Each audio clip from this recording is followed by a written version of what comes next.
us discuss the transfusion reaction. Of course, ito yung ayaw nating mangyari. Bakit? Damay-damay lahat dyan. If nagkaroon po ng transfusion reaction, maraming causes yan, maraming rason. Pwedeng may problema sa pre-transfusion phase or pwedeng during the transfusion ang may problema. Okay? The transfusion phase. Now, ang transfusion reaction is defined as any transfusion-related adverse event. Yung hindi natin ginusto, hindi natin inaasahan. Guys, now we have two types of transfusion reaction. Meron tayong tinatawag na acute, meron din po tayong tinatawag na delayed. Ay, sorry, not two types. Categories. Tatlo pala yan. Okay, tatlo po pala. Ay, hindi, tama. Tama, guys. For the categories, guys, recall kasi ito sa board exam. Okay, ito po yung pagkatanong, guys, no, yung classification or categories. Categories of transfusion reaction. Okay? So ito po yung choices ng Board of Examiner niyan. Tama, dalawa guys. Dalawa naman. So yung isa, acute versus, or immediate ba? Acute, immediate. Yan, immediate, acute. Pareha lang yan versus delayed. Tapos ito yung choices nilang pangalawa, immunologic versus non-immunologic. Tapos yung pangatlo guys is bacterial versus non-bacterial. So guys, ano po ang answer nyo dyan? So ang answer nyo po dito, guys, is 1 and 2. Recall yan sa board exam. So may dalawa lang, guys. Meron tayong dalawang categories or dalawang classification ng transfusion reaction. Una, based on the duration or kailan siya nag-onset, based on the onset. So not duration pala, onset, kung kailan siya nangyari. So pag acute siya guys, it is within 24 hours. Yan. Sa loob ng 24 oras, pag nagkaroon ka po ng transfusion reaction, that is known as acute. Recall din po to sa board exam, yung 24 na yan. So ang acute transfusion reaction, although also known as immediate. Guys ha, acute is also known as immediate. Acute transfusion reaction or immediate transfusion reaction is defined as transfusion reaction within 24 hours. Now, once na lumagpas na yan ng isang buong araw, kagaya ngayon, alas 2 ka or alas 3 ka sinalinan at walang nangyari, pero kinabukasan guys ng alas 5 ng hapon, alas 6 ng hapon, bigla kang nagkaroon ng transfusion reaction, then that is now known as delayed. So ang delayed guys, this is defined as more than 24 hours nangyari ang transfusion reaction. So by the way, yan yung una na category based on the onset, no, kung kailan siya nangyari. Now guys, yung pangalawa naman na kategory ng ating blood transfusion reaction is kung merong involvement ng ating antibodies. There is involvement of the immune system. Okay? So usually talaga, di ba, immune system. Pero guys, hindi lahat. Hindi lahat ng transfusion reaction ay dahil po sa antigen-antibody reaction or immune system response. Hindi lahat. Kasi may mga iba guys, for example, itong taco. Ang cause kasi nito hindi naman antibody. Ang cause niyan is doctor, physician-induced. Ang reason, si doctor mali. Mali siya ng mismong pag-calculate ng infusion rate. No? Mali siya. Mali guys. So it means walang kinalaman sa ating antigen-antibody. No? So may kinalaman ito sa ibang bagay. That's what you call non-immunologic. So guys, yung pangalawang kategory niya is immunologic versus non-immunologic. Now guys, wala tayong bacterial versus non-bacterial. Kasi ang bacterial guys is under lang siya ng immediate non-immunologic. Guys ha, ang bacterial is just under the immediate non-immunologic.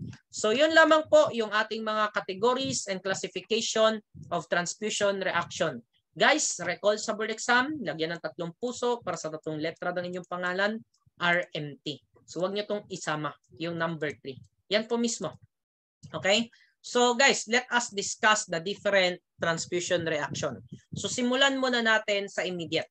So pag immediate ka or acute, ibig sabihin, within 24 hours, meron na pansin sa patient nyo.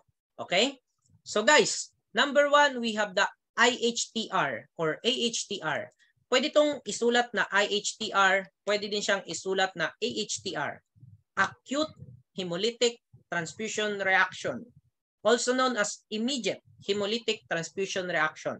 The major cause, incompatible blood. Usually, the ABO blood group system. Now guys, bakit hindi siya ang leading cause? Di ba? Napansin nyo, walang nakalagay sa libro na ang AHTR ang leading cause. Alam nyo kung bakit? Kasi nga guys, ang atin pong patient and donor, kino-cross-matching natin yan. Tinitest natin. There is a serological test.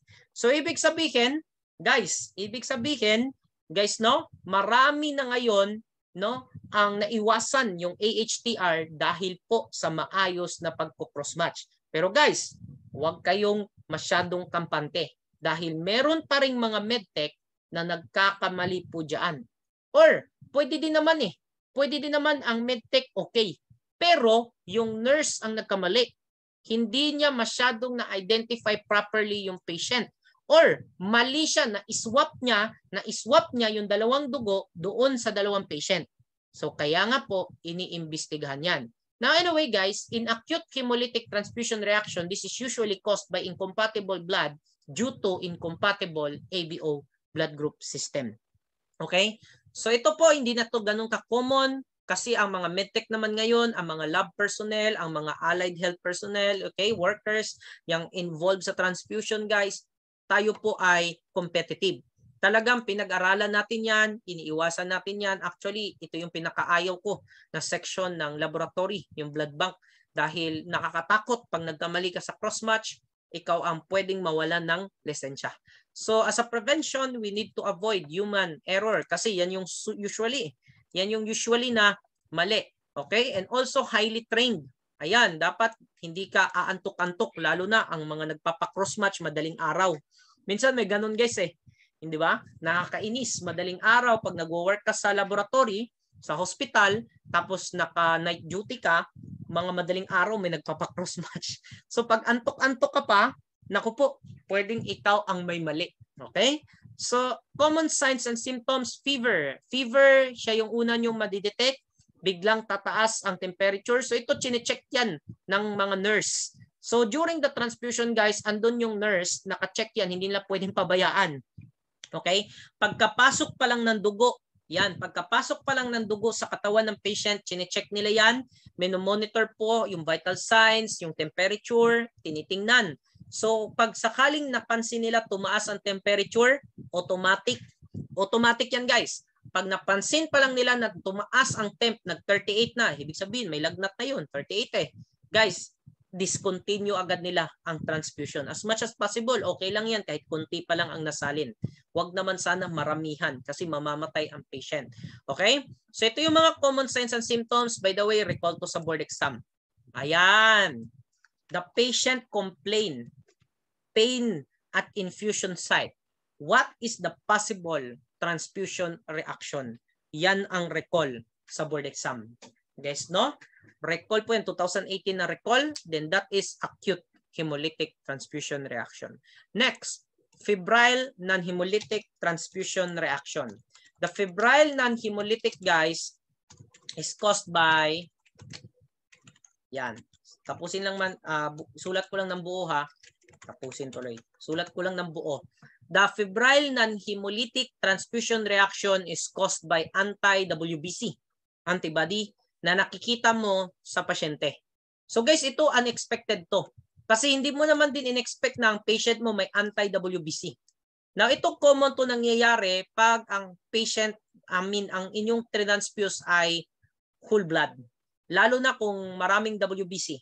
So dito po, syempre, ang ideal na blood na itatransfuse, guys, what is the ideal blood to be transfused para maiwasan natin to? Sige nga, kung naalala nyo, what is the ideal blood to be transfused to avoid, to prevent FNHTR? Guys, what is the ideal blood to be transfused? Ano yung ideal na dugo na isasali natin? What is the ideal blood component na ibibigay natin sa mga tao na merong history ng FNHTR? Ano po guys? That is the leukoreduced or leukophore. Why? Because the patient ay may anti-WBC. So of course guys, kung wala pa siyang history, first time niya pa lang, ano yung una niyong makikita? Ano yung parang sinyalis sa ating mga medtech? So ang sinyalis natin dito guys, there is a rise of the temperature. 1 degree Celsius guys, recall. Ayan, recall yan sa board exam. And Usually guys, itong type ng transfusion reaction, there is no hemolysis. Wala talagang hemolysis dyan kasi hindi naman RBC ang inaatake. Kaya nga siya tinawag na non-hemolytic. Okay? So, itong patient na to, pag umihi to, example, nagka-febrile siya, pag umihi siya, wala kang makikitang red na urine. Wala siyang mga hemoglobinuria, wala siyang mga ganyan. So, medyo ano lang to guys, tawag nito, medyo manageable siya. Manageable siya sa ating doktor. So, hindi siya ganun ka nakakamatay talaga. No, dito lang, ang i-treat lang ng doktor dito is yung kanyang mismong fever. Yan, kasi lalagnatin talaga ang inyong pasyente. Okay? And also yung mga other signs and symptoms like, yan, pag tumaas ang blood pressure, kailangan niyang gamutin yan, yung mga ganon. Okay? So guys, yun lang. So far, ang na-recall pa lang naman dyan is ito, tsaka yung mismong blood na itatransfuse, which is your leukophore. Next, allergic. Allergic transfusion reaction. Of course, ibig sabihin, no, merong allergen na nasa dugo ng donor na nag-cause ng allergy dito sa patient. So guys, yun lang siya. Ulitin ko lang. For allergic transfusion reaction, merong allergen. Allergen ba? Isang antigen na nasa donor na nag-cause ng allergic reaction sa patient. So guys, parang isipin nyo na lang, no? Isipin nyo na lang na may hipon antigen. May hipon antigen sa dugo ng inyong mismong donor. Tapos, allergy yung patient nyo sa hipon. Example, ganon. So, nung pinasok yung dugo na may hipon antigen kuno, example lang yon, so nag-react yung mismong immune system ng ating patient. So, nag-cause siya ng allergic transfusion reaction. Now guys, same siya ng allergy. Kung ano yung makikita nyo sa allergy guys, kung makita nyo ang patient nyo biglang namumula, nangangate, namamantal, there is wales, no, itching, pruritus, erythema, ayan guys, or urticaria. Recall din yan sa board exam. Yan nga siya tinawag na urticaria. Diba? So ito po ito yan, yung appearance, mali. Ito po yung appearance niyan ulit. Ayan. So makikita mo yan sa balat ng pasyente nyo. Ganyan guys. Actually, di ba pag may allergy, ganyan. Ayan that is the wheals, hives and wheals. Ayan. Actually, wheel and flare din ang other name dyan. Ayan siya guys. Ganyan. Okay? So pag ganyan pa lang, namantal. Then that is allergic transfusion reaction. So in this case guys, syempre, depende na yan sa doktor. It's up to the doctor guys kung anong pwede niyang gawin. Pwede niyang i-discontinue ang ating mismong, as much as possible, no, i-discontinue niya yan kasi possible na mag-anaphylactic yan. So guys, ang atin pong allergic guys, bibigyan po yan ng antihistamine ang ating patient. So i-discontinue yung blood transfusion, depende po sa doktor kung anong gusto niyang gawin. Okay, kung gusto niya i-continue or gusto niyang i-discontinue. So guys, kung i-discontinue niya yan or i-continue niya yan, kailangan po bigyan pa rin ng antihistamine. Now, para maiwasan na po natin yan. Example, rare naman ng blood type nito. Bihira lang tumahanapan ng donor. So as much as possible, next time, dapat ang dugo iwawash nyo. Iwawash nyo siya ng NSS. So dapat ang gamitin is washed RBC. Instead na pack RBC lang or instead na mismong whole blood lang. So dapat iwawash siya guys. Okay, to remove the allergens. So this is caused by IgE. So this is due to IgE. Yan, IgE naman yan. Okay, IgE kasi type 1 hypersensitivity ang na-trigger dyan eh. Okay, next, we have the anaphylactic. Ito po yung pinaka-most deadliest, no? The most na deadliest, di ba? The deadliest. Yan. The most fatal. Yan. Siya yung pinaka-nakakamatay.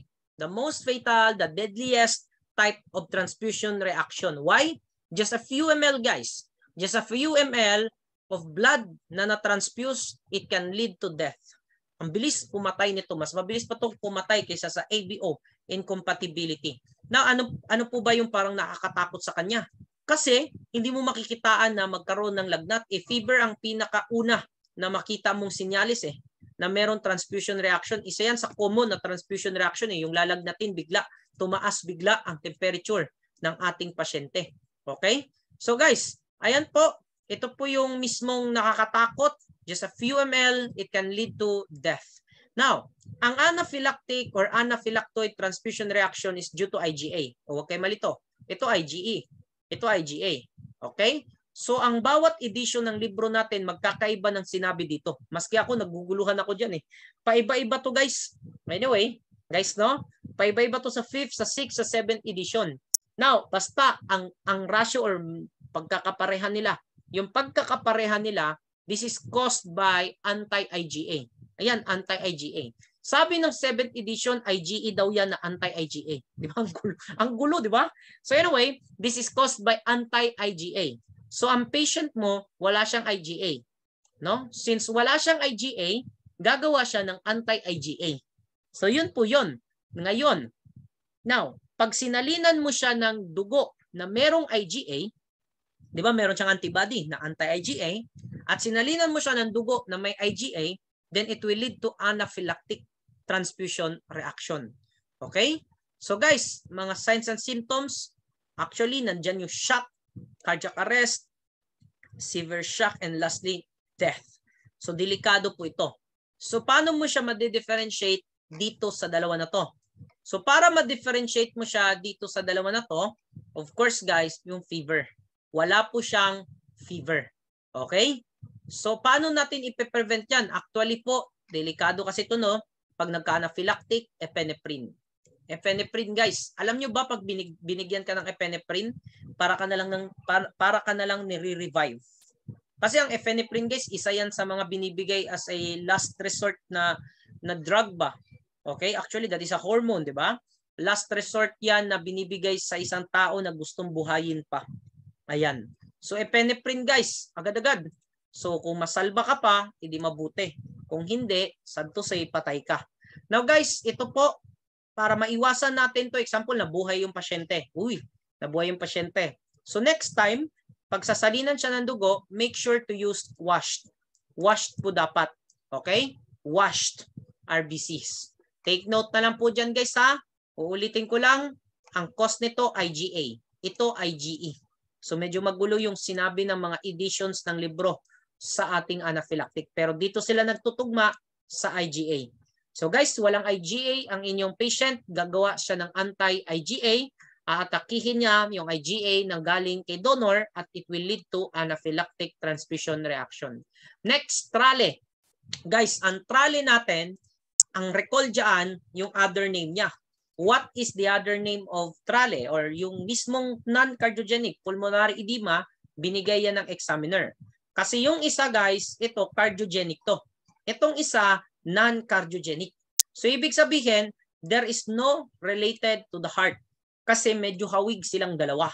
Yung trale po, tsaka tako, magkahawig. Magkahawig sila. Okay? Ang pinagkaiba, yung isa walang involvement sa puso, yung isa merong involvement sa puso.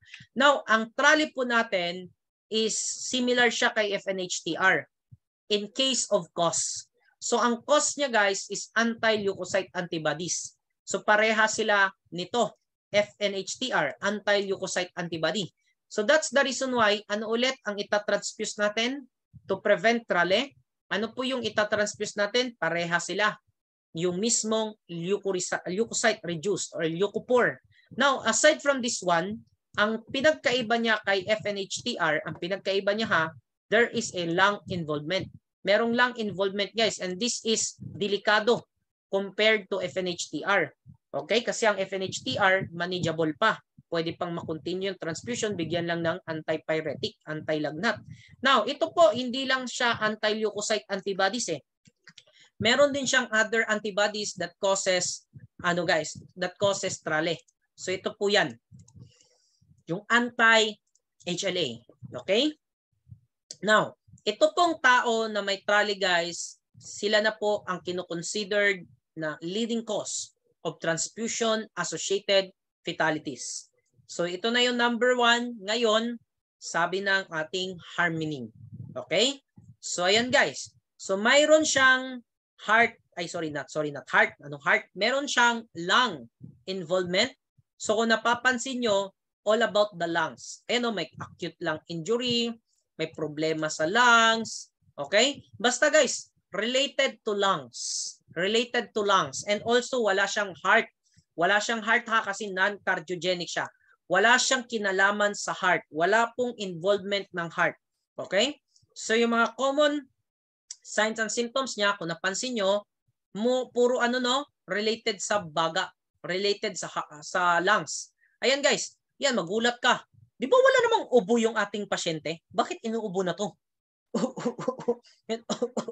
Ganun ang ganun. So guys, that is trale. At pwede pong mamatay ang pasyente kasi pwedeng bumigay eh. Bibigay yung kanyang baga, yung kanyang lungs. Okay? So that's all guys. Para maiwasan to sa susunod, ideally, kung may history na ang patient nyo, Leukofor na po ang ibibigay. Okay? Next, TACO. Transfusion associated with circulatory overload. Now, bakit silang dalawa magkamuka? Bakit silang dalawa parang pareha? Kasi pareha silang merong involvement sa lungs.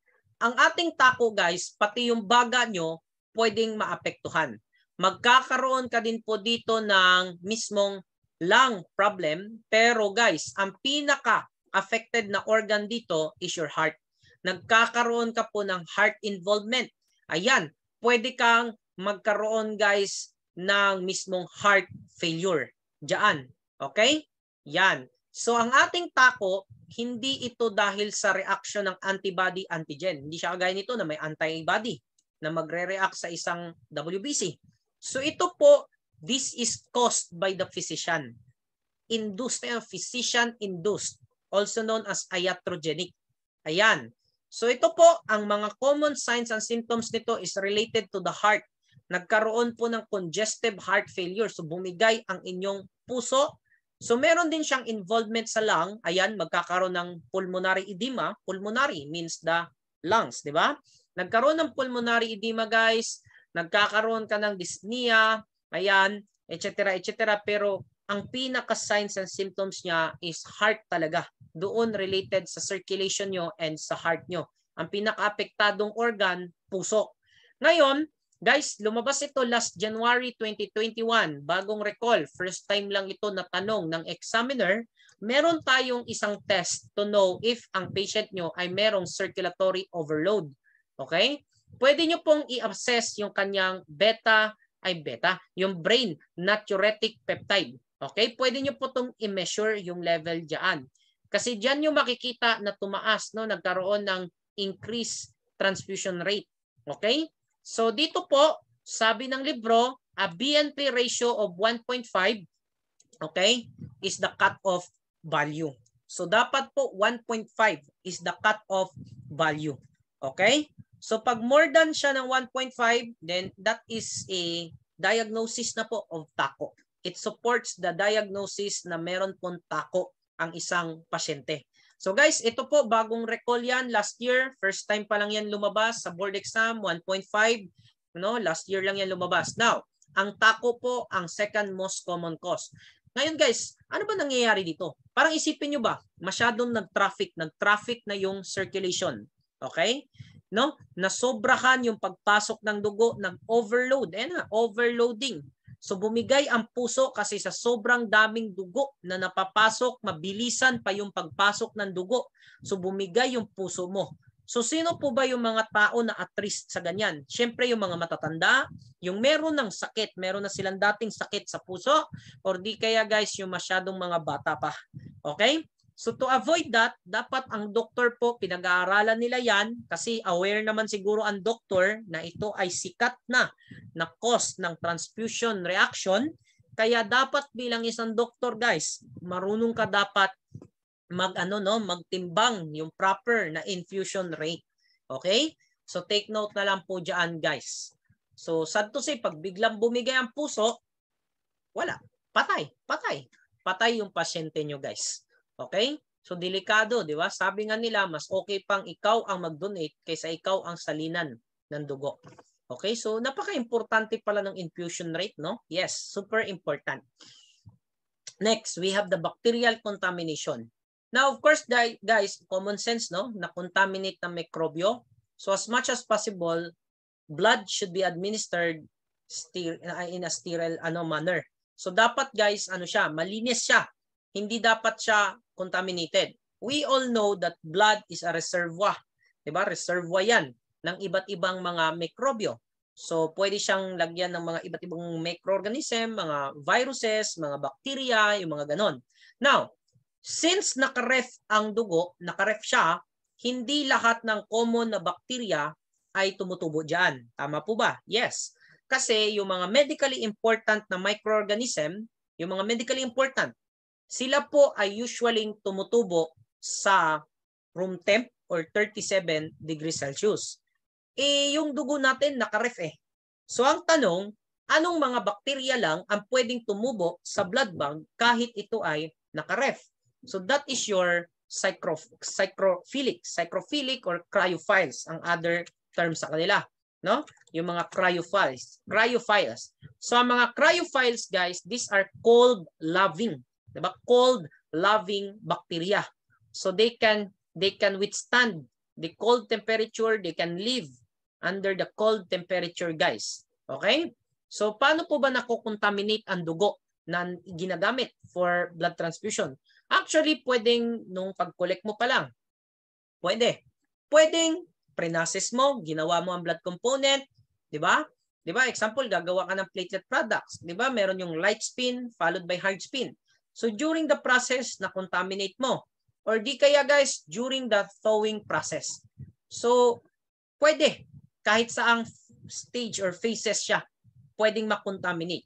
Okay? So, tandaan nyo po yan, guys. Now, ano-ano yung mga bacteria na na-note na natin, na na-record na, no, na nagkukos ng transfusion reaction?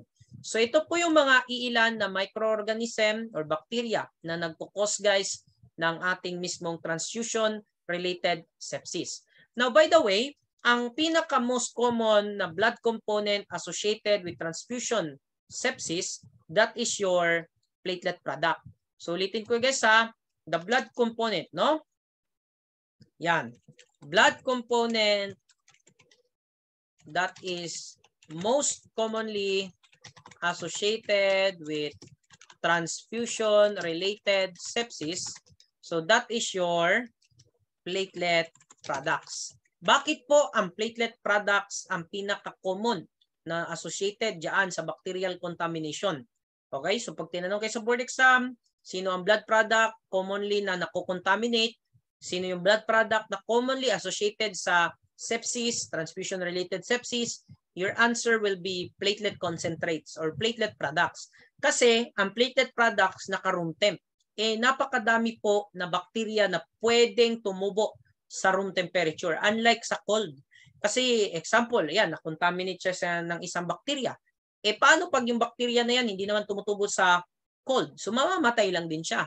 Pero yung mga platelet products kasi mabilis lang siya, guys. Ma-contaminate at mabilis tumubo dyan.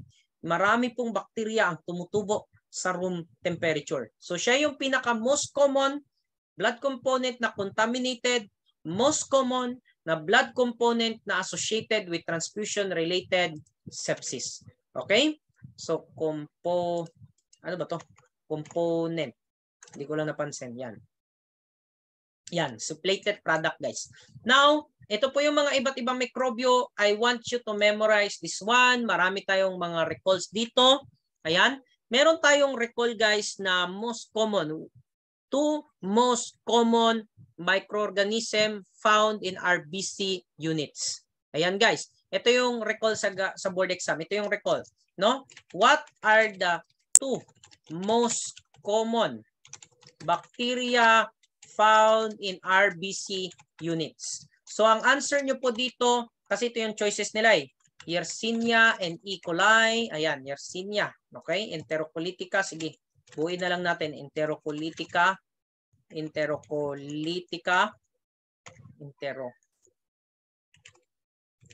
Okay, an E. coli. Tapos meron silang choices na Yersinia and Pseudomonas. Ayan.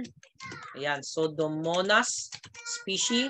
So meron naman silang E. coli and Pseudomonas species. So guys, take note na lang ha. Ang answer nyo po dito is yung letter B. Yan guys, recall yan sa board exam.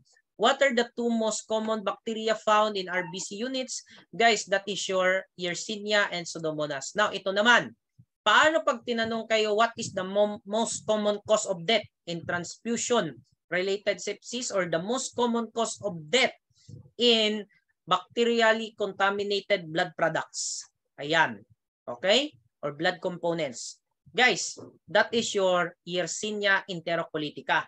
Kaso nga lang, sabi ng 7th edition ng Harmening, the greatest number of deaths is due to stop or use. So ano mas tama? Guys, ito lang. Pag ang tanong sa inyo, CDC, alam nyo, pag may word na CDC, Yersinia na kayo. Okay? Pag may word na CDC, most common cause of death, mag-Yersinia na kayo. Pero pag ito yung ginamit na term ng examiner at FDA, ang ginamit nila, ulitin ko lang ha, kasi dalawa ang binanggit ng ating libro. Yung isa according to CDC, yung isa according to FDA. So pag ang tanong sa inyo, the most common of cause of death sa mga bacterial contaminated blood component according to CDC, Yersinia. Ibig sabihin, copy-paste ng examiner. Kasi ang examiner mahilig mag-copy-paste yan sa libro. Pero pag ito yung tinanong guys, ganyan yung statement, greater number of deaths. Basta yung word na greater number of deaths according to the FDA that was reported to the FDA. So FDA galing yan, then that is your stop or use. Another recall. Which of the following microorganism is considered as the most common bacterial contaminant of blood? Guys, the most common bacterial contaminant of blood is Staphylococcus species. Okay? Staphylococcus species. Now, for Pseudomonas species, guys, dalawa yan. We have the Pseudomonas putida and lastly, guys, no, Pseudomonas fluorescens. Okay? Hindi po aeruginosa. Kasi ang aeruginosa, hindi po yan nabubuhay sa malamig. Di ba? 37 at 42 degrees Celsius yan, si Pseudomonas aeruginosa.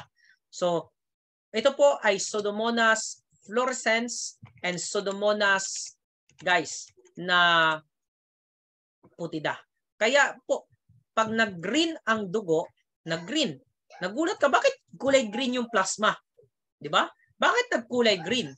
So, presence of green-colored plasma, it is not Pseudomonas aeruginosa. It is usually associated with biliverdin. Guys, ha? So, ano po ba ang ginagawa sa dugo pag contaminated?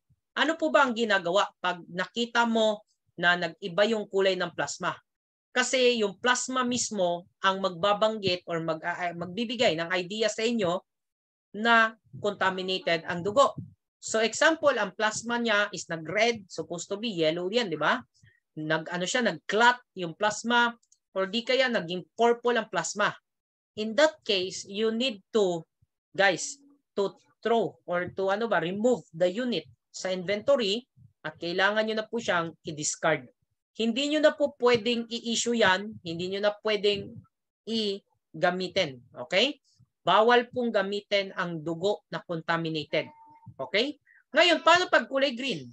In case of kulay green, guys, you can check for the presence of biliverdin. Hindi mo siya agad-agad itatapon. Kasi baka isipin nyo, Pseudomonas eh. Diba kasi kulay green, nagpo-produce ng pyoverdin ang Pseudomonas. So hindi po Pseudomonas agad pag green-colored ang plasma. Okay? Pero pag nag-red yan, nag-purple yan, nag-brown yan, automatic i-discard nyo. So any signs of contamination, the blood unit should be discarded. I repeat, any signs of contamination, okay, any signs of contamination, no, the blood unit should be discarded. So yun po yung sinabi ng libro. So hindi mo pwede siyang i-stay dyan sa inventory. Okay? So guys, ang atin pong mga pwedeng gawin pag na-administer natin, example, hala, nakalimutan, contaminated pala, hindi mo napansin, contaminated ang dugo, tapos na-administer mo sa patient. So automatic magkakasepsis ang patient nyo dyan. Sepsis yan kasi diretso sa dugo niya eh. Pinasok mo agad sa ugat niya, diretso sa dugo niya. So ang gagawin ng ating mismong tinatawag na doktor, magbibigay agad sila ng antibiotic. So yan, magkakaroon ng fever. Ito yung mga common signs and symptom. So para maiwasan natin yan guys, make sure to observe proper sterilization technique. So dapat yun pa lang sa pag-collect, 'di ba? Kung naalala nyo, kailangan nating lagyan ng alcohol and also iodine. Hindi po pwedeng tusok ka lang ng tusok na hindi mo na sterilize, no? Yung area po na yan. So dapat may antiseptic technique. So yan lang guys. Take note na lang po diyan. So ito po, basahin nyo na lang yung mga nakalagay dyan. Uulitin ko lang. Kung sakali po may mga death, ayan, death, basahin nyo na lang kung paano tinanong ng examiner. So far, ito yung nare-recall. Siya yung nare-recall. Sa 7th edition guys, merong nilagay na greatest number of deaths according sa ni-report doon sa FDA. So magkaiba sila. Yung isa CDC. So pag may word na CDC, 100% sure ka na Yersinia yan. Okay? So yun lang po kasi medyo may nabago na sa 7th edition. So that's all po. Basahin nyo lang po yung mga nagkukos ng mga microorganism dyan. Kaya na pong bahalang mag-memorize ng mga to. And by the way, uulitin ko lang, ang blood component na usually na nakocontaminate, the most commonly contaminated na blood component, it is your platelet concentrates or platelet products. So that's all for our bacterial contamination or transfusion associated sepsis. Next, ito po mga accessories lang to, mga additional, yung mga non-immunologic caused by massive transfusion, caused by physical problem, chemical hemolysis. So marami sila. For example guys, masyadong maliit yung butas ng karayom na pinang-transfuse. By the way, what is the gauge of the needle used for transfusion? Ano po ulit? The gauge of the needle used for transfusion, it should be 18. Kasi pag masyadong maliit, like 21, 22, 23, then it will lead to mechanical hemolysis. So nagkakaroon ng hemolysis. Yan yung sinabi ko sa inyo. Ang blood warmer should be set at 37 degrees Celsius. So meron siyang alarm pang 42. So paano pag nasira yung alarm ng blood warmer, hindi na gumagana, yun pala sobrang init na ng mismong dugo. Umabot na ng 49. Ayan. So it will lead to thermal trauma. So masisira ang mga RBC dyan. So itong citrate toxicity and potassium toxicity, this is usually seen, itong dalawa na to, this is usually seen guys, in cases po of massive transfusion. Okay? In cases of, pwede siyang tawagin na massive, pwede din siyang tawagin multiple. Yan yung other term niya. Multiple or massive transfusion. So ito yung sinabi ko sa inyo kanina na transfusion ka ng maraming dugo, maraming unit na dugo sa loob ng isang oras or sa loob ng isang araw. 'Di ba? 8 to 10 within 24 hours or less than 24 hours. Tapos 4 to 5 naman within 1 hour. Okay? So take note na lang po doon kung ilan po yung blood unit, RBC unit ang tinatransfuse sa loob ng isang araw at sa loob ng isang oras. Okay? So yan po. Common yan nakikita ang citrate toxicity. Bakit? Kasi di ba ang daming blood bag. Isipin nyo 8, 10 sa loob ng isang araw or wala pang isang buong araw eh. Basta within 24 hours or less than 24 hours, napasukan ka ng 8. So bawat blood bag guys may citrate, di ba? There is an anticoagulant. So what will happen? Nagkakaroon ng citrate toxicity. Now guys, recall sa board exam.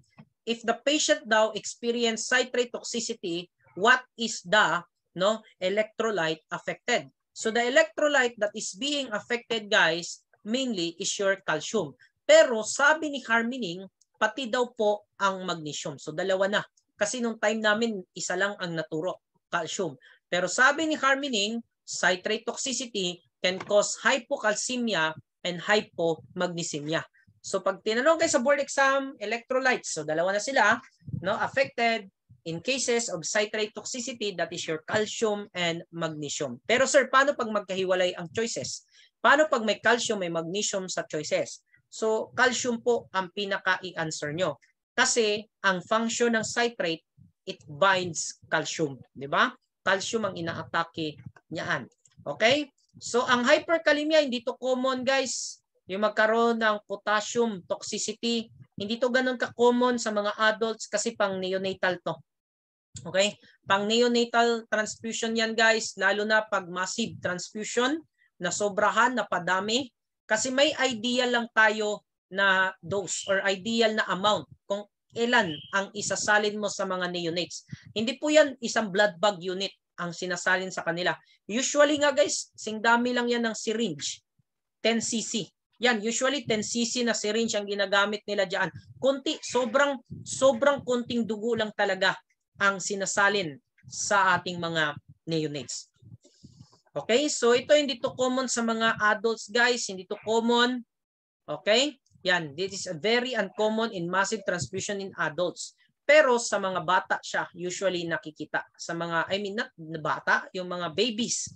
Ayan, mga neonates. Okay, kasi iba pag children iba yung neonatal Okay, so sa mga baby, mga newborns, yan, mga infants, pag sinasalinan ng dugo. Okay, so next guys, ayan, signs and symptoms, depende. Magkakaiba sila ng signs and symptoms So for citrate, hypocalcemia, ang pinaka number 1 na makikita mo. Babagsak ang electrolyte ng inyong pasyente, especially calcium. So guys ulitin ko pag tinanong sa inyo electrolytes at may nakita kayong calcium, magnesium, silang dalawa. Pero kung magkahiwalay na sila sa choices, I'll answer calcium. Now ito po, meron ka ditong tingling of the lips. Di ba na-discuss ko sa inyo yan? Doon pa lang sa apheresis. If ang mismong donor, di ba, pag nag-donate, I mean, ano yung donor sa apheresis, di ba, pag nagkaramdam siya ng tingling sa lips, pag nagkaroon ng mismong numbing around the mouth, ayan, andyan sa bunganga, that is a sign of citrate toxicity. Okay? So take note na lang guys. So yan po yung mga common signs and symptoms sa kanila.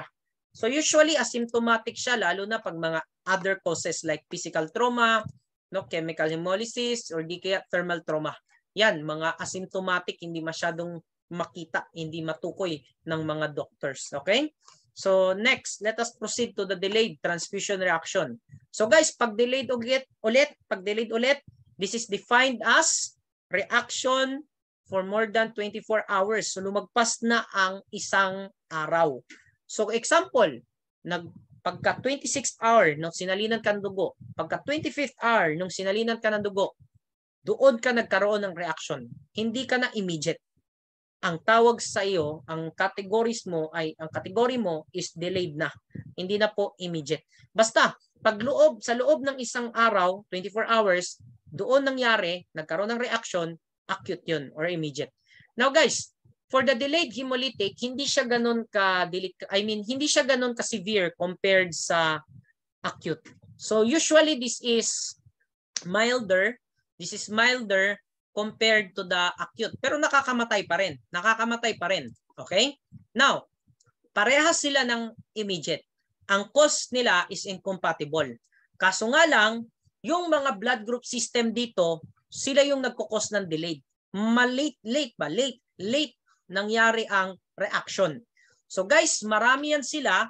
Yung mga causes nito, mga blood group system that causes delayed, yan, yung mga blood group system causes delayed, ayan, causes delayed, DHTR na lang, ito yung tatlo na sikat. Guys, sino yan? KID, which is the most common, Duffy, and also guys, RH. Ang type po ng transfusion reaction ni RH, delayed. Nakakatakot to si RH Kasi hindi siya agad-agad Hindi agad-agad yung RH guys. Mga araw yan, minsan nga linggo, bago mag-cause ng transfusion reaction. Di ba? Isipin nyo isang linggo, sana ba yung pasyente mo? Nandyan pa rin ba sa hospital? Baka mamaya nakauwi na yan. Di ba? Nasalinan ng dugo Baka kinabukasan, umuwi na yan. O paano yun? Kaya nga guys, merong follow-up. Hindi sila pwedeng pabayaan. Okay? Fina-follow up yan sila. May mga test na ginagawa after the transfusion. Chine-check yung ihe, chine-check yung hematocrit, chine-check yung hemoglobin. So yun yung mga follow-up test.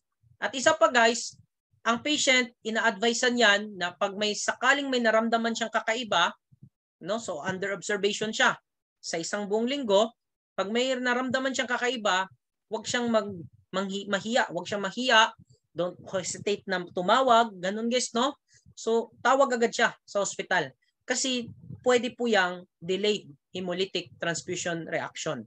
So guys, ayan po ha. Take note na lang po dyan mga RMTs. So pareha lang to ng acute. Ang pinagkaiba lang, mas milder siya, no? And caused by mga blood group system na to. So hindi lahat ng blood group system nagko-cause ng DHTR. Yung ABO guys, laging immediate. Immediate lagi ang ABO. Ang RH guys, usually delayed. Delayed ang RH. Okay? Next, TA-GVHD. Isa sa favorite ng examiner. Guys, na-discuss ko sa inyo to, may idea kayo. This is the type of transfusion reaction kung saan ang mga lymphocyte ng donor ang umatake sa patient. I repeat ang mga lymphocytes. Sinong lymphocytes? T cells. Recall sa board exam. No? T cells ng donor ang umatake sa patient. Now in this case, unique yung kanyang signs and symptoms. Kung napansin nyo, walang ganito yung iba. Walang ganyan, no? Walang mismong scleroderma-like, Zika, maculopapular rash, pancytopenia, and elevated liver function test. Okay? Wala siyang mga ganyan. Yung iba, sa kanya lang po nakikita. Kasi yung fever, parang halos lahat sila may fever eh. Diba? Kaya hindi pwede fever ang ipang-differentiate mo. So pag tinanong kayo ng board examiner, may ganyang signs and symptoms, then that is your guys, TA-GVHD. So guys, na-discuss ko na sa inyo tong GVHD. Ang lymphocyte ng donor, inatake ang ating patient. No? So guys, sino ba yung mga ganyan? Sino yung mga patient na pwede magkaroon ng GVHD? Di ba nabanggit ko din, ito po yung mga patient na mahihina ang resistensya. Kaya po inatake sila kasi mahina yung kanilang immune system. Sila yung natalo. Inatake sila ng T cells. So usually, this is found in patient guys na meron pong immunodeficiency or nag-take po ng mga immunosuppressive drugs. Yung mga ganon. Okay? So sila yung mga at risk and even yung pong kamag-anak nyo. Di ba? Sabi ko sa inyo guys, pag magka-related ang donor at patient, pag pareha sila, no, relative silang dalawa, magka-related lang sila, at risk po sila. I mean yung patient lang, at risk po yung patient na magkaroon ng TA-GVHD. So guys, what is the ideal blood? What is the ideal blood to be transfused para maiwasan natin ang TA-GVHD? Ano ulit yun guys? Yung pinaka-best blood product na ibibigay to prevent TA-GVHD. Ano po ulit yun? Guys, what is the blood product? That is your irradiated. Paano pag walang irradiated sa choices? Paano pag walang irradiated? Walang nakalagay na irradiated. Ano pong pwede nyong isalin or ibigay kung walang irradiated? That is your leucophore. Of course, guys, leucophore can be administered pero hindi siya primary. Hindi siya intended talaga for GVHD. Irradiated talaga. So guys, for irradiation, we will use what again? We will use cesium and cobalt. So we need to irradiate the blood in order to what again? To inactivate the T cells. So yan lang po ang TA-GVHD. Okay? Yung donor's lymphocyte ang umatake sa patient mismo. So that's all. Next, post-transfusion purpura. Ang pinakamahirap i-prevent. Why? Kasi kakaiba yung cost niya, hindi mo agad-agad, no, hindi agad alam, parang unexpected eh. Biglaan din siya. So ito pong post-transfusion purpura, no, I mean ang point ko na biglaan ba na parang hindi mo inexpect na meron parang ganun na mangyari. So delay ang kanyang signs and symptoms pero hindi mo nga inasahan. Ganun. Now guys, ang post-transfusion purpura is due to anti-platelet antibodies. So magtaka ka, bakit ang patient ko bumagsak ang platelet count? Guys, remember kada tapos po ng transfusion, pina-follow upan po na test yung ating patient. Sini-CBC yan, sini-CBC po yan. Chine-check po yung ihi niyan, no? And even guys, yung kanyang mga bilirubin levels, chine-check po yan. Tinitingnan po yan kasi makikita ng doktor kung may hemolysis, makikita ng doktor kung umiihi siya ng dugo. Kasi pag umiihi ng dugo yan, sinyalis yan eh, na meron pong mismong transfusion reaction. Okay? So yan, fina-follow up sila. So guys, kung nakita ng doktor bakit bumagsak ang platelet ng inyong pasyente, then that might be post-transfusion purpura. So ano pong cause dito? Ang patient nyo, meron siyang anti-platelet antibodies. So isipin nyo ang platelet nyo merong anti-platelet antibodies. Okay? So take note na lang guys, ito po is characterized by self-limiting thrombocytopenia. Okay? So ang kagandahan naman sa kanya, self-limiting lang. Kasi ang patient nyo naman, gagawa din siya ng platelet eventually. Kaso nga lang, ang nakakatakot, pag nasugatan siya. Nung after siyang nasalinan ng dugo. So example, nasalinan ka ng dugo kahapon, tapos nasugatan ka ngayon, grabe, bleeding. Magkakaroon siya ng bleeding, magkakaroon siya ng mga pasa-pasa. So guys, unti-unti din naman yang makukorek. Kaso matagal din 2 linggo, sabi ng libro, bago makukorek. So itong type ng transfusion na to, difficult to prevent, mahirap siyang i-prevent, pero ang kagandahan sa kanya, self-limiting. So ano po ibig sabihin ng self-limiting? Ang ibig sabihin po ng self-limiting guys is kusa siyang gumagaling. Yun naman yung kagandahan sa post-transfusion purpura. Next, we have the iron overload. So transfusion-induced hemosiderosis or hemochromatosis. So pag narinig nyo pa lang, narinig nyo yung word na hemosiderosis or hemochromatosis, it means iron overload. Now guys, usually saan to nakikita? Usually nakikita ito sa mga patient that are transfusion dependent. Transfusion dependent.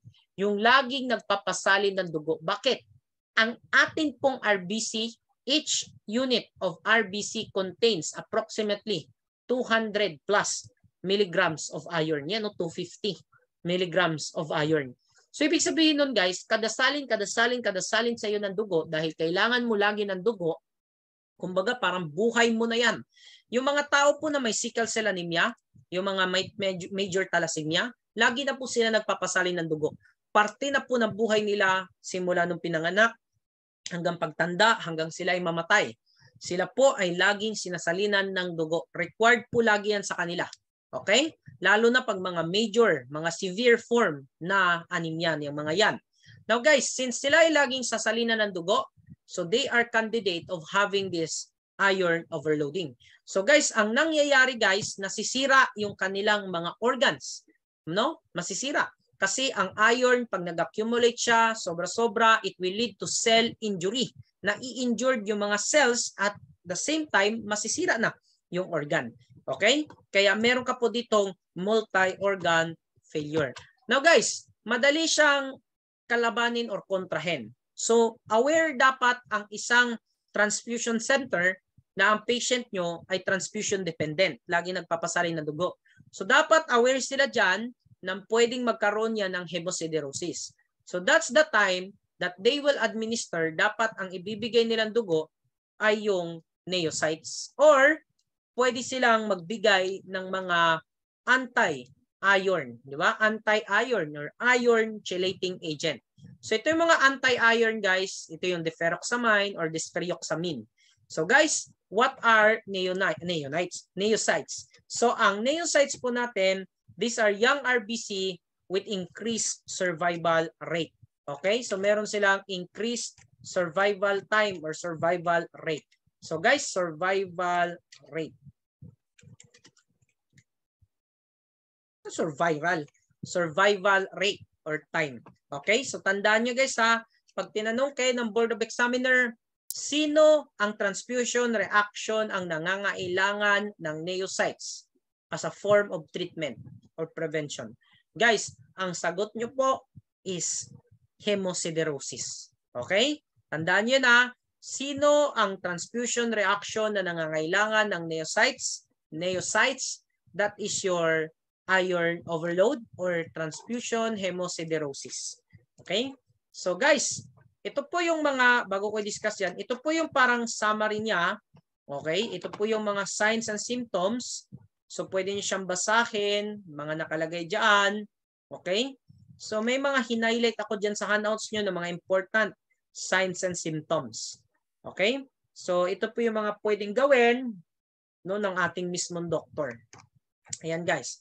So, take note na lang po. So, ulitin ko lang guys, ang pinaka manageable na transfusion reaction, no, yung pinaka least concern, yung hindi ganun ka-concern, na hindi ganun ka sobrang nakakatakot, FNHTR. Pero ang pinaka most fatal naman, yung pinaka deadliest na transfusion reaction, that is your anaphylactic. Okay? So, asan ba dito yung anaphylactic? Andyan po. Ito. Ito ata yan. Okay? Ito ata yan. Hindi.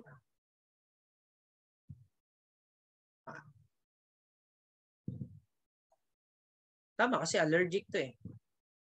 Yan, yun nga yun. Okay? Yan, si anaphylactic guys, transfusion reaction. Okay? So tandaan nyo po yan. Now, let us discuss yung mga microorganism na pwedeng matransmit through blood transfusion. Guys, transfusion transmitted diseases. Okay? Now, marami po tayong mikrobyo na pwedeng matransmit, and the most common is still hepatitis B. Although nagbago ngayon ang case ng Hepa B, bumagsak siya, sabi sa libro, Hepa C daw ay 80%, while ang Hepa B is 10% na lang daw siya sa cases. Yun yung turo sa amin dati guys. Pero I'm not sure kung ngayon applicable pa rin siya. So sulat nyo na lang, ang Hepa B daw guys is 10% na lang yung cases niya, while ang Hepa C guys is 80% ang cases. Pero ngayon kasi, hindi na to applicable. Bakit? Kasi meron na tayong screening test. Ni-screen na natin ang ating donor unit for Hepa C and Hepa B. So hindi ko lang sure guys kung siya pa rin ang gagamitin ng examiner, kasi sa time namin lumalabas yan. Sa time kasi ngayon, iba na. Nagbago na guys. Pero sundin nyo pa rin. So for the transfusion transmitted diseases, Hepa B 10%, Hepa C 80%. So the most common transmitted disease or infection is hepatitis. Guys, ang pinaka most common is hepatitis. Okay? So depende yan kung anong nasa choices, kung Hepa B or Hepa C. Tandaan niyo po, nasa kanilang dalawa lang yan. Okay? So anyway, no, marami po tayong mga viral, no, or mga viruses na natatransmit through blood transfusion. We have HIV, HTLV, we have the EBV, West Nile virus, yung mga ganyan. Okay? So yung mga nakalagay dito guys, highlight lang natin yung mga lumabas sa board exam. Kasi mga nice to know yung iba dyan and must know naman. Guys, ito lang. Ito po. Recall sa board exam. Ito mismo. Recall yan guys. So hepatitis B, immune globulin, HBIG, it should be administered within 12 hours of birth. 12 hours po. Recall yan sa board exam. Ito din, recall sa board exam. Anong hepatitis ang commonly associated with chronic liver disease, cirrhosis? That is your hepatitis C. Na-discuss ko sa inyo yan sa IMS. Okay? Next, another recall sa ISBB. Sino yung pinakauna na retrovirus na na-discovered? HTLV-1. Another recall sa board exam. Sino yung virus associated sa hairy cell leukemia? Sino guys? Virus that is associated with hairy cell leukemia.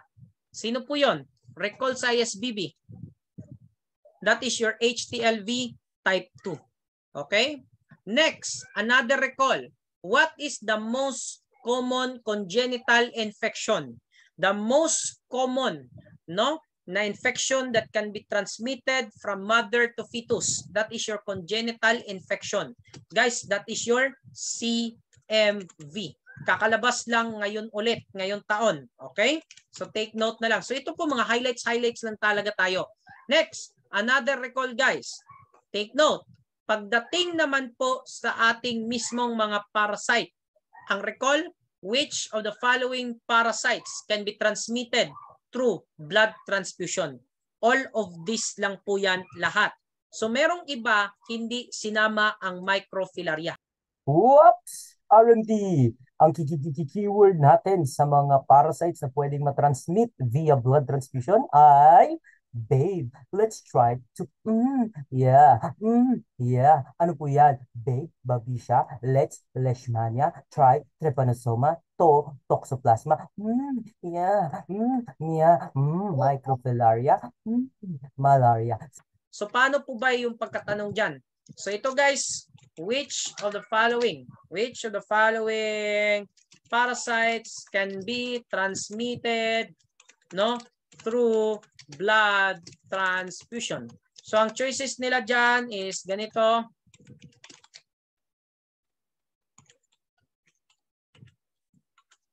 Okay?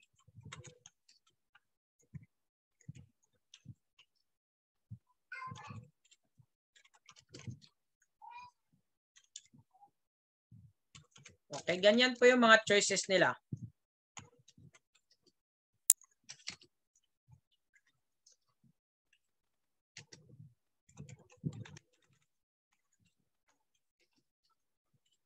So ang answer nyo po dyan guys, all of the above. Silang tatlo. So Morse type kasi yung ganyang choices eh. Naka Morse type yan guys na hindi naka 1, 2, 3. So dapat kompleto ang sagot nyo. Okay? So marami pong hindi sinama ang microfilaria. Sayang no? Sayang. Marami po. Yung isa na taga Cagayan State University, tinanong niya sa akin, Sir, kasama ba microfilaria? Natatransmit ba sa dugo yan? So sabi ko, yes, nasa atin pong harmining. Yan, binanggit yan no? Sa harmining po natin. So sila po, mga yan, malaria, syempre guys, nakukuha yan talaga sa ating mismong no? Tawag nito, dugo. So yun lang guys, yung iba dyan kasi is ano yan eh, parang nasa micro. Sa micro kasi yan eh, yung iba dyan kaya hindi ko na binanggit.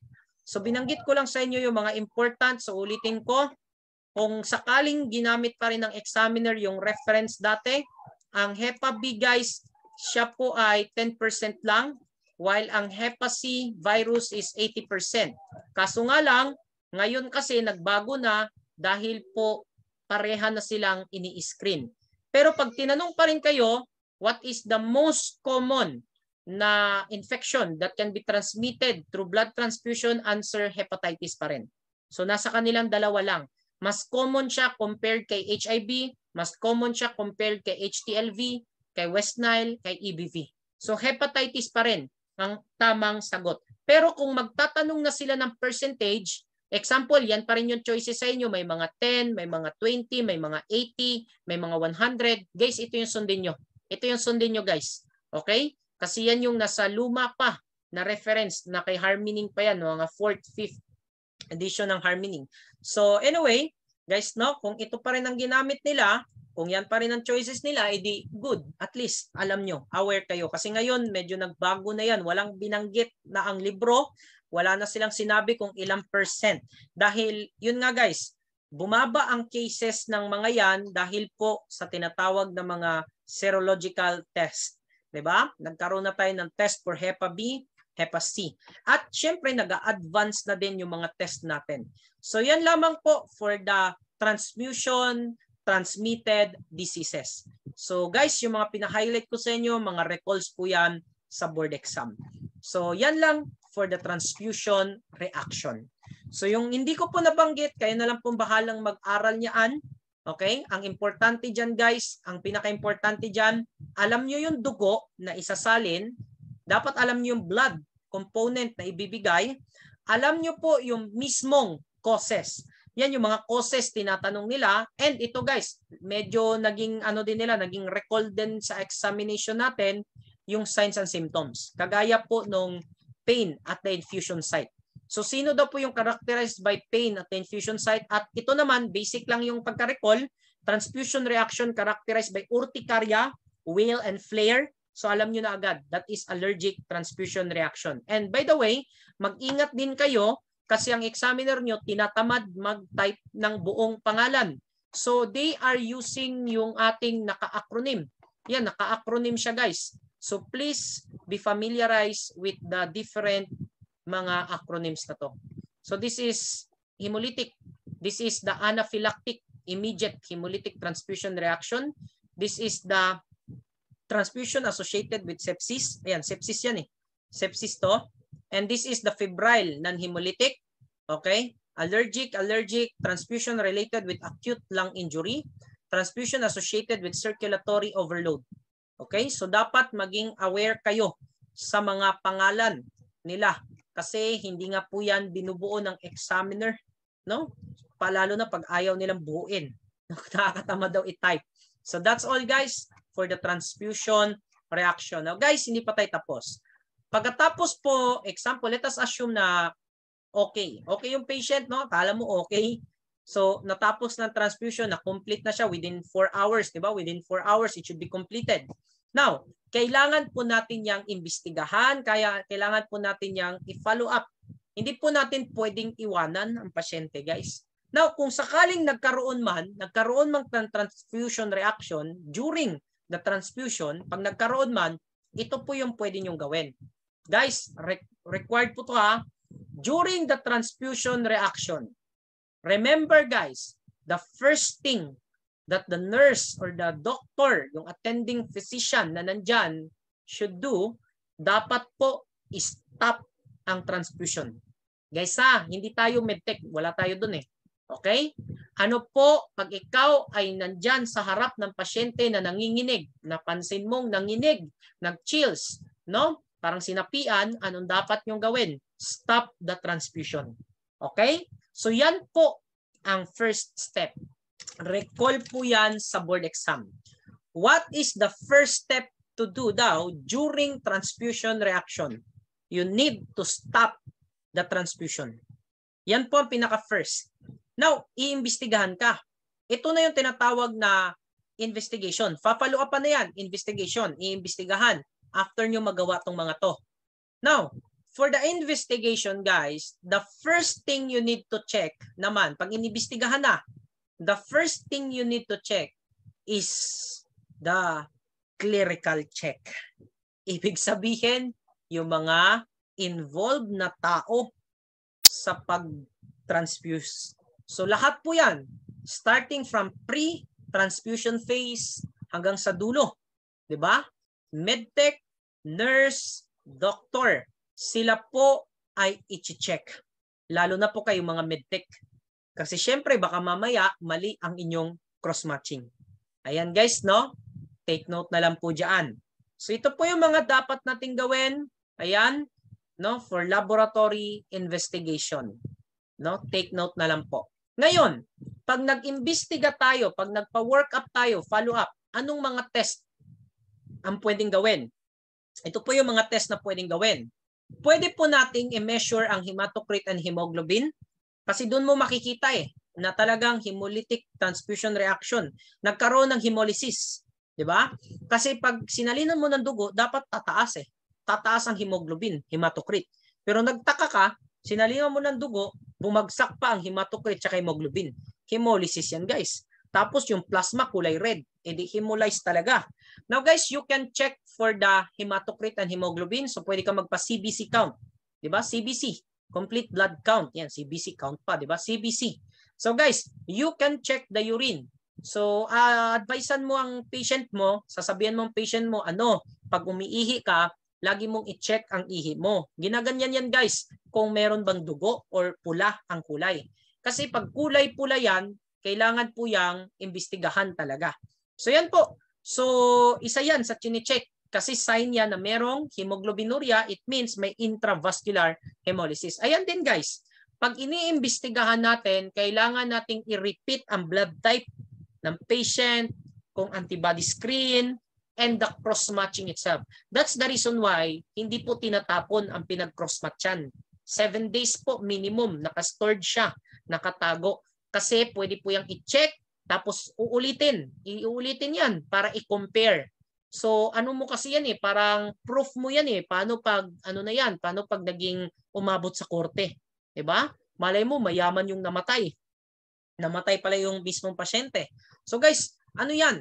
Kailangan mong i-repeat yan, ipakita na talagang ito, tama yung cross-matching ko, tama yung pag-blood typing ko, wala akong mali. So mamaya, baka yung nurse ang nagkamali sa pag-issue ng dugo. Okay? So pwede din po mag-gram stain tayo. Ayan, doon sa blood unit kung meron man tira or di kaya sa dugo ng pasyente nyo. Kasi ang pasyente nyo, syempre pag may sepsis yan, may mga bakterya yung kanyang sample.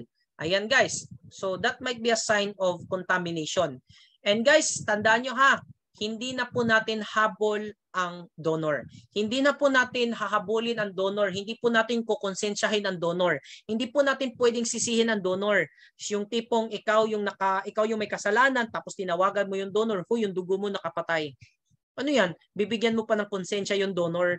Di ba guys, parang ang sakit siguro sa feeling, no? Ikaw yung nag-donate at nalaman mo yung dugo na dinonate mo nakapatay. Guys, parang nakakakonsensya, no? Parang naisip nyo guys, nag-donate ka pero nalaman mo yun, pero hindi naman pinapaalam yan guys. Hindi naman pinapaalam, hindi naman kayo tatawagan. Pero example lang ba, malay mo, kakilala mo yung donor, tapos sinisi mo yung donor. yung dugo mo nakapatay. Grabe! Ano, konsensya pa ng donor? Kasalanan po yan ng mismong transfusion center. Okay, or transfusion facility. Hindi na po yan kasalanan ng donor. Wala pong kaso sa donor. Hindi po pwedeng ikulong or kasuhan yung donor. Kasi syempre, inano na ng donor yan eh. Inano niya na ba? Parang binigay niya na yung mismong responsibility doon sa mismong medtech, sa nurse, sa doctor. Sila na ang responsible dyan. Okay? So anyway guys, recall daw to sa board exam. During laboratory investigation, ano daw ang pinaka-first step din na ginagawa? Clerical check. So this will be your first step during investigation. Guys, iba to ha, iba to. Intindihin nyo mabuti. Intindihin nyo mabuti ha. Ito, pag nag-transfusion reaction, anong dapat gawin? Stop. Pag iniimbestigahan na, anong dapat gawin? Una na dapat gawin, clerical check. Okay? So guys, yan lamang po for the transfusion reaction investigation. So meron tayo ditong parang naka-table, okay, yan, sa ating mismong harmining. So ano daw pwede nating gawin? Ayan, mga responsibilities ng nurse, physician. So yan po yung gagawin nila. Tayo medtech, anong gagawin natin? Nung nalaman natin nagkaroon ng transfusion reaction, kasi ano agad natin yan eh. Itatawag sa atin agad yan. Hala po si patient na ganito na inisyuhan nyo ng dugo, nagkaroon daw ng transfusion reaction. So bilang medtech guys, ang gagawin nyo guys, okay? No, ayan, pwede po kayong actually i-request na ng doktor yan na mag-collect ng sample sa patient na nagkaroon ng transfusion reaction. Kukolektahan nyo na agad yan, tapos ite-test. Kasi i-confirm kung talagang nagkaroon ng pagbaba ng hematocrit, nagkaroon ng mismong ng pag-ihi ng dugo. Ayan guys, gagawin natin yan. Tapos, i-report natin yan sa physician na doc, ganito talaga. So, ang doctor natin, as much as possible, iti-treat niya ang patient. Kung mabuhay, yun lang, okay yan. At least, walang makukulong sa inyo or mawawalan ng lisensya. Pero pag namatay, tapos mayaman pa yung pasyente, mayaman yung angkan, ay naku po, abot hanggang korte yan. Abot hanggang korte yan, guys. Kaya, delikado po talaga. No? At pwedeng mawalan ka ng lisensya. Ayan, at makulong pa kamo, 'di ba? So 'yun lang guys. Kaya mag-ingat po sa pagba-blood typing, pagpo-cross matching. Pero minsan may mga hospital tinatakpan nila yung mali ng doktor. Tinatakpan nila guys, lalo na pag kilala yung doktor sa hospital na 'yan. Alam ko na 'yan kasi may mga ganyan. Charot. Hindi, meron talaga mga ganyan. Minsan mali ng hospital pinagtatakpan nila. Ayaw nilang banggitin, ayaw nilang aminin, 'di ba? No. parang ang dating na lang, tanggapin mo na lang po na namatay. Ganun. Di ba? So nakakalungkot guys. Kaya hindi ko din masisi, may mga tao ding takot sa hospital. Meron din talaga guys na takot sa hospital. Okay? So anyway, hindi naman tayo categorized na first world country. Kaya medyo limited tayo pagdating sa mga kagamitan. Hindi din ganun ka-competent yung doctor natin compared sa mga other doctors sa ibang bansa like yung mga US, Western. Ang layo guys. Kasi sa ibang bansa hindi po kinikilala na doktor ang doktor sa Pilipinas. Yes po. Hindi po ikaw kikilalanin na doktor. Parang hindi ka pwede mag-practice sa ibang bansa like US. Example, doktor ka dito tapos mag-practice ka sa US. Hindi guys. Kailangan nyo pang mag-aral ulit. Ganon. Okay? Yun nga din yung reason siguro kung bakit gusto nilang baguhin ang curriculum ng med tsaka yung sa school natin para i-align, ipantay sa ibang bansa. Ayan guys, no? Yung nalaman ko lang yan na hindi pala doktor ka sa Pinas pero sa ibang bansa hindi ka considered as doktor. Lalo na kung mas advanced yung kanilang mismong education and yung mga requirements ba bago maging med. So ayan lang guys. Yun lang. So anyway, ito po yung mga task na pwedeng gawin ng mga medical, no, mga medical practitioners diyan. So ang patient nurse, siya yung mismo magre-recognize ng transfusion reaction. Siya yung magbabantay niyan eh. Siya yung mag-o-observe and i-report niya yan sa doktor. So ang physician guys, siya mag-i-evaluate. Hindi po yung nurse na mag-i-evaluate, okay? Siya yung mismong magre-recommend ng intervention, anong dapat gawin, okay? Ang atin naman pong medtech, yan, TS Technologies, tayo yung magte-test. Tayo yung magte-test. Ang transfusion naman na physician, so iba yung patient's physician sa transfusion physician. Pwede actually magkahiwalay yan talaga sila, okay? So tulungan yan sila, tulungan yan silang dalawa, si patient physician tsaka yung transfusion service physician. Okay? So magtulungan sila paano nila gamutin yung pasyente kung sakaling meron na. So anyway guys, yan lamang, baka itanong sa inyo ng Board of Examiner, wala pa namang recall dito. Pero ito guys, recall to. What is the first thing na gagawin nyo, first step to do during laboratory investigation? Clerical check. So during transfusion reaction, what is the first step to do ng mga nurse? Nurse ang gagawin yan eh. That is stop the transfusion. Okay? Ano ulit yung mga ipa-follow up na test? Guys, tandaan nyo, hindi na po natin habol ang donor. Hindi na po natin hahanapin ang donor. Hindi na kayo magkukulik ng sample kay donor ulit. Tatawagan nyo siya tapos balik ka po sa lab. Kukolektahan ka namin ng sample. Hindi po pwedeng ganun. So that's all guys for our transfusion reaction. So question guys, so it's already